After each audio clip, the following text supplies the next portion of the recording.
종교가 너무나 많습니다. 살아있는 신도 너무나 많고 그와 비슷한 사람들도 많은 걸로 알고 있습니다. 우리나라만 그렇다고 생각하지 않습니다. 아마도 전 세계에 이런 사람들 참 많을 것 같습니다. 사회가 어지러울 때 더 많이 나오겠죠. 난세의 영웅이 나온다고 하잖아요. 힘든 시기에 사람들은 무언가에 의지하려고 하는 경향이 있는 것 같습니다. 다들 자기들이 대단한 사람인지 알고 자기 종교가 대단한 논리를 펼친다고 생각하고 성스럽게 말합니다. 지극히 개인적인 의견이지만 모든 종교에 성서가 있습니다. 그리고 아주 긴 역사가 있습니다.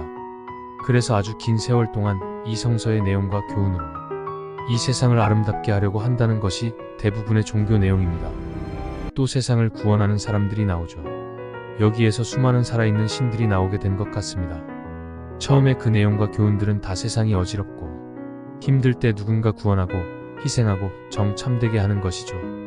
나쁜 짓 하면 벌 받고 착한 일 하면 복 받고 심플하게 이런 시스템인데 이 말은 그 예전부터 이런 일이 얼마나 이루어지지 않았으면 위의 내용이 많이 있었을까 하는 게 저의 생각입니다. 성서에 두꺼운 책 몇 권까지 나오는 게 많은데 그 당시 이 정도 되는 방대한 글을 적어놓고 보관할 기록 매체가 과연 있었을까 하는 그런 호기심도 사실 많이 가지고 있습니다. 저의 생각으로는 현 종교가 처음 부흥할 때 시대적이고 사회적인 관념의 편에서 잘 이끌어 주었고 국가적인 차원에서 국가의 힘을 모을 수 있는 수단이었던 종교들이 시간이 지나면서 시대적인 글과 교훈 내용들이 더 넣어지고 고쳐지고 세계관에 편입되었다고 생각하는 사람입니다. 지금의 나는 신이라는 사람들의 생각이 정말 참신한 생각이었을까요? 과거에도 이런 사람들 많았겠죠. 그런데 반사회적이거나 원시적인 이념의 사회에서는 그 사람들의 논리는 힘에 굴복했을 것이라고 생각합니다. 이제 사회가 유해지고 작은 소리도 들어주는 세상이 되어보니 그들이 세상에 나오게 된 것이겠죠. 그리고 그 사람들의 논리가 잘 먹히게 되는 경우 집단이 생성되고 더 커지게 되겠죠. 살아있는 신들이 히어로물 영화의 히어로가 되는 거죠.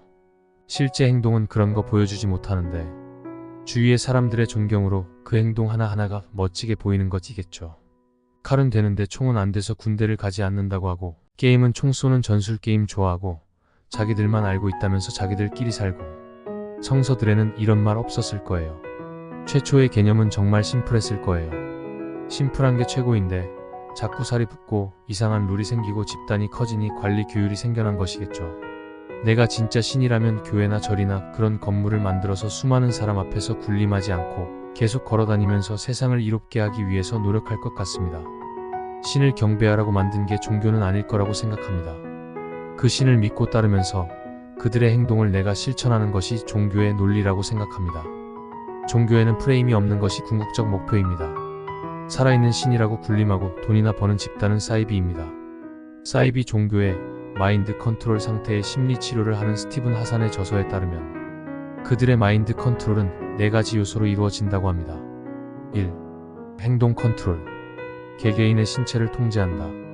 구성원은 달성해야 할 특정 목표나 일을 할당받아 자유시간과 행동을 제한받는다. 2. 정보 컨트롤. 집단에 대한 비판적 정보에 휩쓸리지 않도록 정보를 통제한다. 그들만의 만들어진 진리를 준비해서 구성원이 의문을 가지면 아직 미숙해서 모르겠지만 머지않아 알게 될 것이다 라고 타이르는 등 스스로 객관적인 평가를 못하게 한다. 3. 사상 컨트롤. 철저한 가르침으로 집단의 교리와 새로운 언어 체계를 몸에 익히게 하고 거기에만 마음을 집중하기 위한 사고 정지 기술 구호, 노래, 기도 반복 등을 사용하도록 한다. 4. 감정 컨트롤. 사람의 감정의 폭을 교묘한 조작으로 좁히려고 한다. 특히 죄책감과 공포감을 활용한다. 자기 자신을 책망하도록 만들고 집단에서 이탈하는 생각만으로도 패닉에 빠지는 공포를 느게 한다. 사이비 종교의 마인드 컨트롤을 보게 되면 만국 공통이라고 생각이 들게 됩니다. 다 비슷하거든요. 사고를 못하게 하고 자기들끼리 감시하고 남들에게 오픈되지 않게 자기들끼리 사는 것은 어느 나라나 다 비슷합니다. 그래야 집단이 해체되지 않고 그 사람들의 경제적 사회적 이득을 다 모아서 사용할 수 있으니까요. 또 비즈니스 모델로 이렇게 초기 투자가 없는 모델이 없습니다.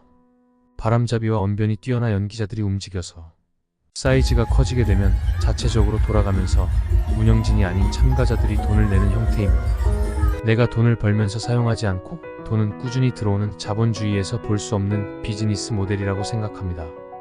요양원, 고아원 등의 항상 봉사하면서 살아가는 유명한 종교인들이 많을까요? 아니면 쇼맨십에 유명한 종교인들이 많을까요?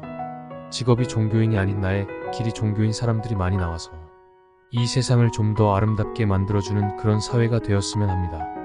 살아있는 신들께 말합니다. 진짜 신이라면 세상에 나와서 사상을 전파하고 다니시라고.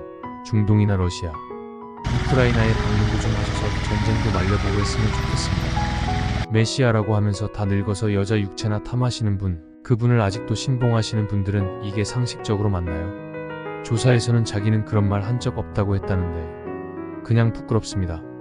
종교는 자유롭게 나의 가치관에 맞고 억압하지 않고 마음을 치유받고 좋은 행동을 하면서 같이 잘 살아가게 만들어야 합니다. 날 누르고 상식적으로 말이 안 되는 것을 주입하면 이건 사이비입니다.